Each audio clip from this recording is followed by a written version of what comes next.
you point out, a really important one. You didn't vote for President Biden or for uncommitted in Minnesota's primary. The uncommitted vote was a big part of that primary in your home state. I wonder if the election were held today, would you vote for Joe Biden? Can you confirm that he would have your vote today? Of course, democracy is on the line. We are facing down fascism. And I personally know what my life felt like having Trump as the president of this country. And I know what it felt like for my constituents and for people around this country and around the world. We have to do everything that we can to make sure that does not happen to our country again. And do you think your constituents ultimately will come to the same conclusion that you did, you know, the tens of thousands who voted uncommitted as a protest against the president? Well, the uncommitteds have been very clear. They want a change in policy, and we've seen that. Within 3 days, you had the vice president using the word ceasefire. We now have the president saying there is a red line if Israel goes into Rafah, that he is going to condition aid. So there has been a significant progress. I think it is the responsibility of every citizen of this country that cares for the humanity of all to continue to push this administration to do what it can do to end the onslaught that Palestinians are living through every single day. All right. You know, when Joe Biden loses to the racist, insurrectionist, evil guy who can't read and is totally broke, or whatever they believe about Donald Trump, the dictator, the bloodbath, all that stuff, because he is going to lose. And when that happens, Democrats, they're going to completely implode into a political civil war. And when all that happens, it'll all be traceable back to October 7th. It will be traceable right back to that moment and the sort of kindred spirit that all the mushy-brained millennial Democrat voters have felt for Hamas terrorists ever since. And they'll tell you now that it's all about the loss of life in the fictional nation of Palestine.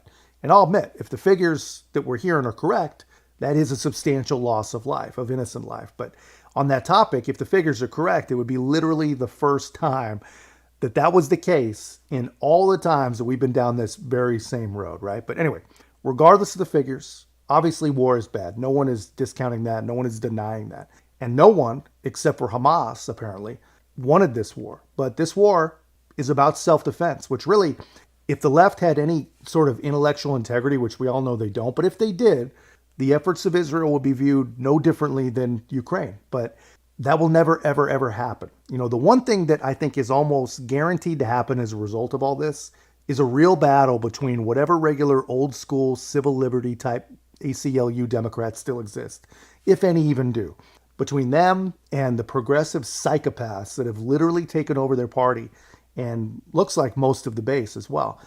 And really, for what? For more power, for gaining power and keeping power for the already powerful, right? And it appears to me that the pro-Israel Democrats, if you can even use that term, if those people exist, they're starting to fold. But until that time, CNN is still operating in the land of common sense, and the real, true, dedicated leftists, they're coming for him over it. Some of her colleagues, I'm not sure they would say that today. No, she's a Democrat. They're going to vote for Biden. I'm not surprised about that. I am surprised that in the year of our Lord, 2024, there is a public relations agent for Hamas sitting in the United States Congress. The reason Israel is not at that meeting is because Hamas will not provide a list of the living hostages. I didn't hear a word of concern for the hostages. You know, ceasefire, she said, don't happen magically. Well, you know, there was a ceasefire in place on October the 6th. And who broke it on October the 7th?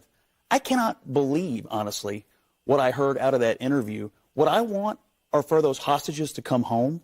And I want somebody out there to show just a little bit of remorse that Hamas broke the ceasefire, raped and murdered horrifically women, all kinds of people. That's it. How about a little bit of concern for those folks? That's what I'm looking for. I just want to be clear, when I said a second ago about not pointing fingers, we all know that Hamas is the one that started this, and Hamas is the one that has to come to the table.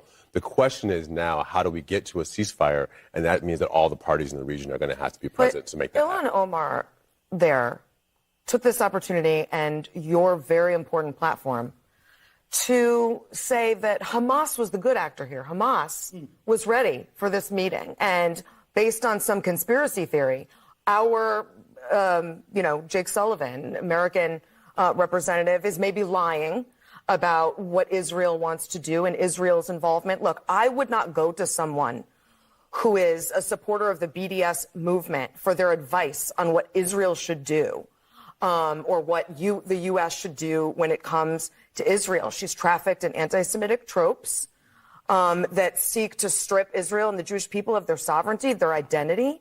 I don't trust her opinion on this issue at all. And listen, there are important voices for the Palestinian people. She's not one of them. To Jamal's point, she did seem to acknowledge this isn't just Joe Biden waves a magic wand and suddenly there's a ceasefire. There's a lot of other stuff that needs to happen. The problem is that on the left, there are maybe millions of Democrats who believe that this is all 100% in Joe Biden's hands. And that's what he's dealing with politically. Yeah, a couple things, not to continue the piling on of. Let me know in the comments, man, if you got a problem with any of that, or if any of that actually seemed truly Islamophobic. I'm sorry, I don't think so. I'm getting real tired of all the racism deflection defense. I mean, it's fake and it's completely disingenuous. It just makes no sense. And it's getting really freaking old, man. But AOC watched that, I think, and instead of applying any kind of reason and her own limited ability to think, she just, of course, calls it racist. She says, how on earth is this blatant form of Islamophobia so casually accepted without pushback? It's shocking. It's not shocking. I mean, she's an idiot, man. What's shocking is the fact that that woman is in Congress. I mean, how many forms of Islamophobia are there? I mean, and if some evil straight white male had said the same words as Omar, would it still be racist to rebuke it and call it out? I mean, where exactly does the Islamophobia take over? I mean, I'm trying to make sense of it. I'm asking a real question. It just doesn't make sense. It's ridiculous and it just doesn't help. It doesn't help anything.